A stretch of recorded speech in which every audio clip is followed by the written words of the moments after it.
2007년 여름, 전남 나주의 드들강에서 승용차 한 대가 인양됩니다. 이 사건이 수면 위로 떠오른 것은 2007년 6월 19일 한 낚시꾼의 신고 전화가 걸려온 후부터입니다. 최초 신고는 119 센터로 걸려왔는데요. 이 신고자는 낚시를 하다 튜브를 타고 들어간 물속에서 그물 끝에 걸린 차를 발견했다고 이야기합니다.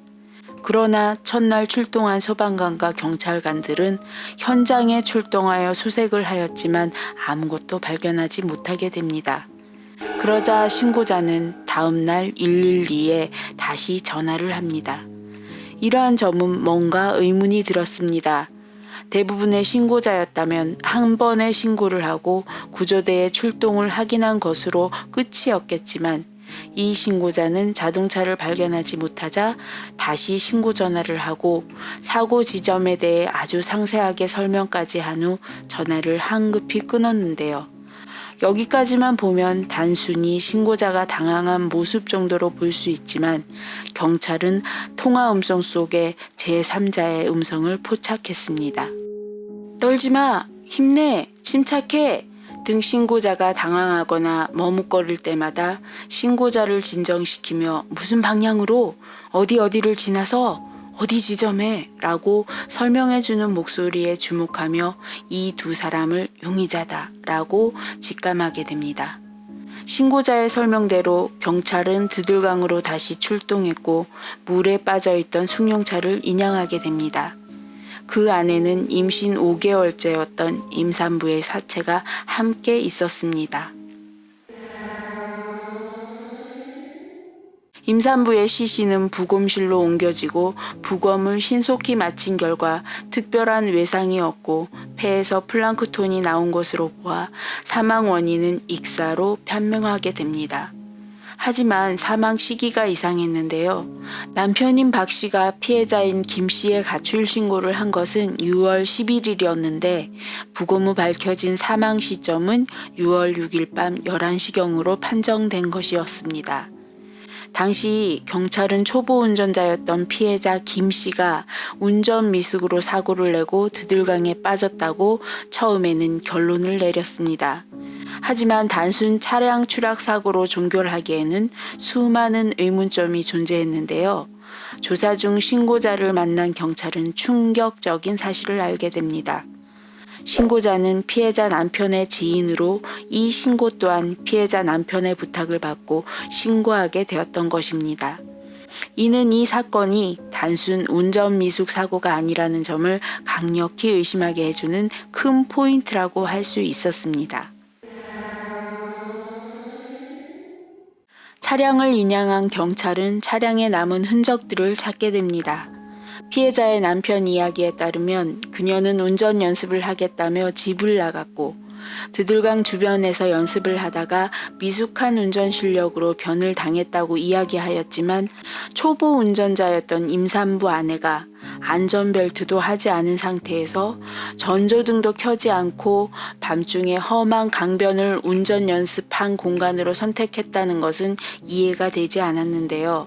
또 자동차의 기어가 중립으로 되어 있어 운행을 하고 있었던 차라고 보기에도 납득하기 어려웠습니다.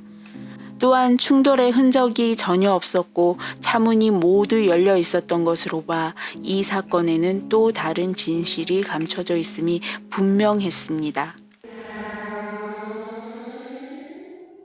사건의 전말은 이러했습니다.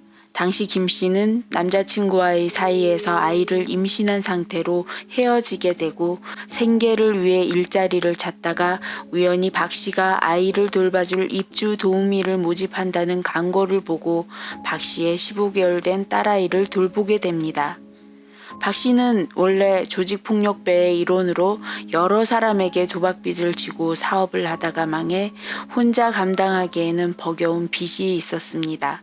그러다 딸아이의 도우미를 보면서 범행을 결심하게 되고 26살의 김 씨에게 너는 미혼모이고 나는 아이를 혼자 키우는 사람이니 둘이 결혼해서 내 아이와 너의 뱃속에 있는 아이가 태어나면 친자식처럼 둘이서 잘 키우자 라며 청혼을 하게 됩니다.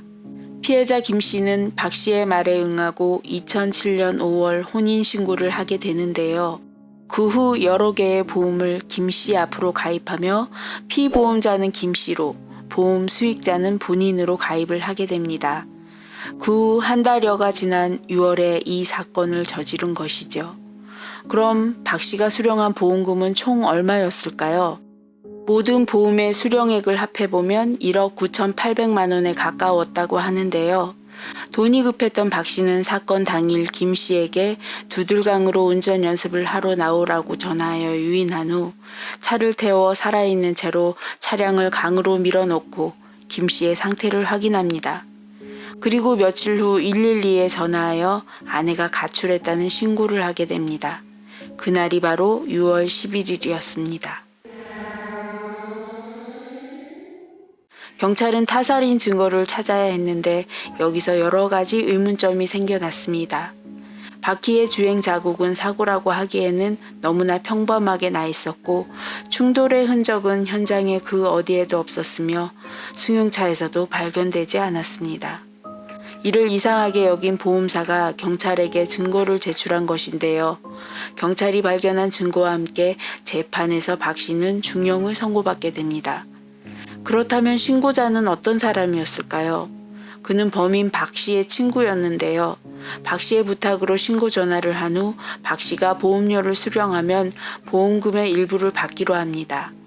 그는 수사 과정에서 걸리지 않기 위해 신고자에게 성대 변형 수술을 하고 도피해 있을 것을 권하는 등 박 씨는 치밀하게 범행을 계획했으나 예상하지 못했던 증거들과 상황들로 진실이 드러난 것이었습니다.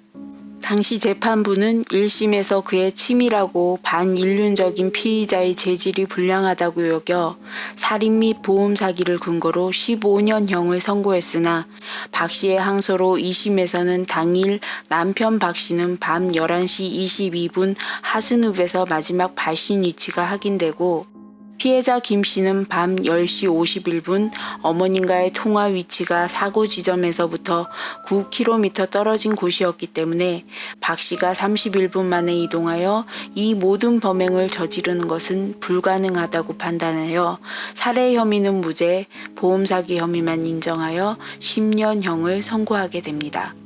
이에 다시 항소한 박 씨의 사건을 대법원에서는 심리가 부족하다며 이를 뒤집었고 2013년 8월 1일 광주고등법원은 살인죄를 인정하여 최종 15년형을 선고하였습니다. 한 여성과 뱃속의 아기를 아무렇지 않게 범행의 대상으로 삼은 박 씨. 그 결정이 26살의 한 여성에게 슬픈 죽음을 맞이하게 했습니다. 15년이라는 형기가 두 사람의 생명을 사라지게 만든 대가라고 보기에는 어쩌면 너무 적다는 아쉬움이 많이 드는 사건이었습니다. 이상 호로엠이었습니다. 감사합니다.